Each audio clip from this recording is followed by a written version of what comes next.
의상 복원은 처음부터 어려움의 연속이었다.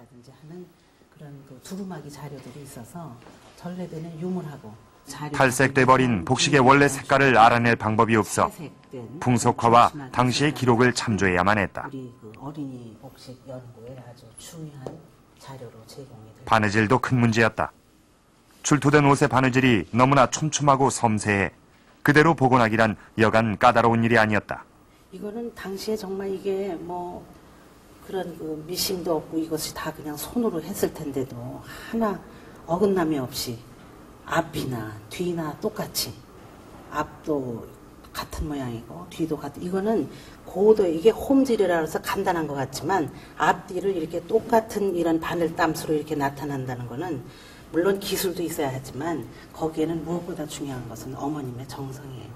그러니까 이것은 정말 옷이 아니라 정성을 입었던 것 같아요.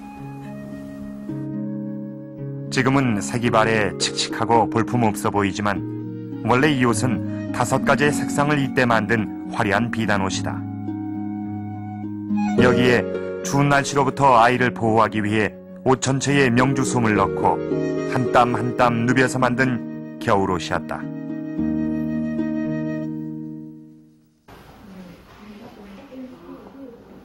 섬세한 바느질 솜씨를 그대로 재현하기 위해 전국의 네로라는 바느질 명인들이 한자리에 모였다.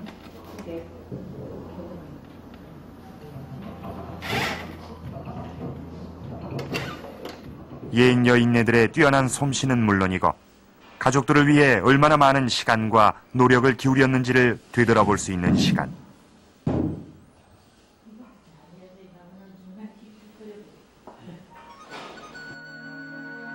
여섯 명의 전문가들이 달라붙어 꼬박 한 달을 작업하고서야 누비옷 한 벌을 완성시킬 수 있었다.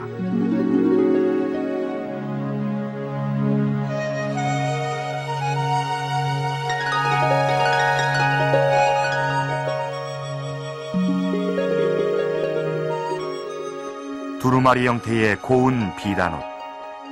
300여 년 전 윤호는 바로 이 같은 옷을 입고 있었을 것이다.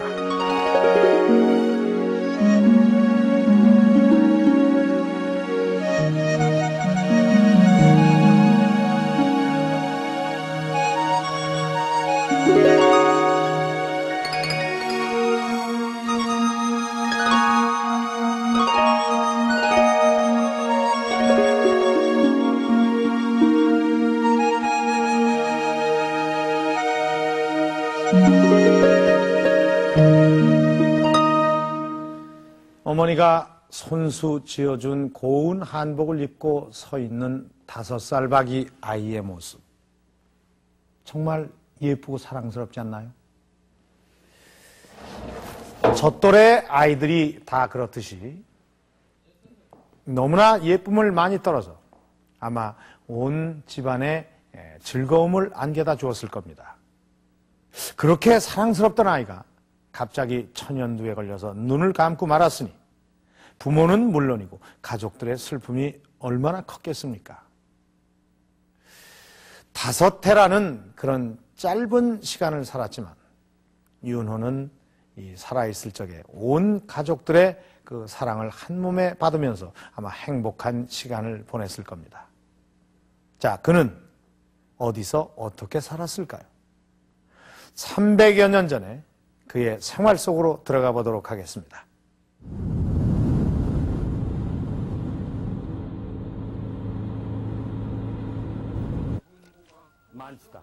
경기도 여주에 위치한 해평윤씨 동강공파의 종갓집을 찾았다. 이곳에서부터 윤호의 흔적을 찾아보기 위해서다. 임진왜란 당시에 2등봉신. 지금은 안채만 남아있을 뿐이지만 처음 지었을 당시에는 99칸의 대저택이었다. 만약 윤호가 이 집이 지어진 후에 태어났다면 이곳에서 살았을 가능성도 생각해 볼 수 있다.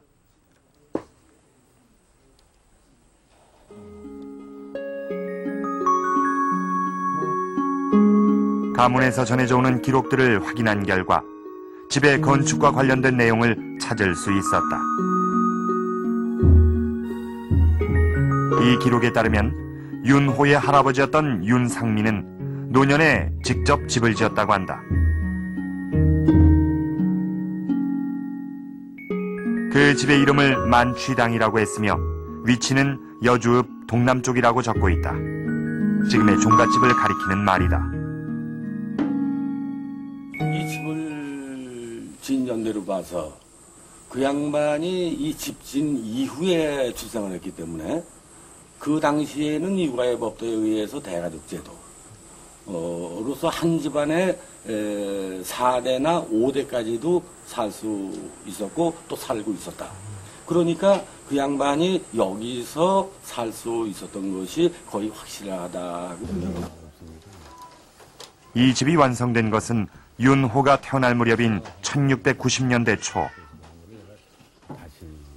조선시대의 일반적인 가족제도대로라면 손자인 윤호가 할아버지와 한 집에서 사는 것은 너무나도 당연한 일이었다. 늦둥이로 태어나 어른들의 귀여움을 독차지했을 윤호는 넓은 집안을 마음껏 뛰어다니며 놀았을지도 모른다. 그러나 워낙 어린 나이에 죽은 까닭에 집안에서 이 아이에 대해 전해져 오는 이야기는 없다.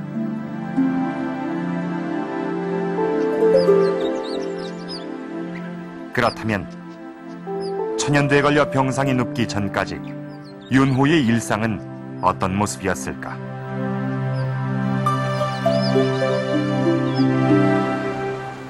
한 사대부가 남긴 기록은 좋은 단서를 제공한다.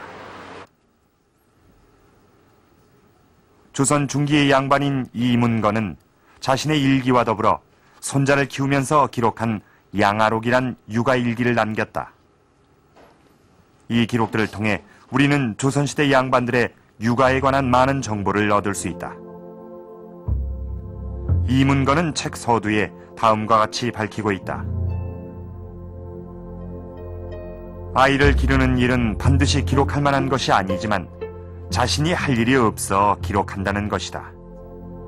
그러나 이것은 말뿐이고 실제로는 남성들도 아이의 양육에 매우 적극적으로 개입했음을 확인할 수 있다. 그런데 특이한 것은 양아록의 기록 중 5살 이전엔 교육에 대한 내용이 전혀 없다는 점이다. 교육에 대한 언급이 처음 등장한 것은 5살 나던 해. 하지만 이때도 손자가 아직 어려서 깨우쳐줘도 이해하지 못한다고 적고 있다.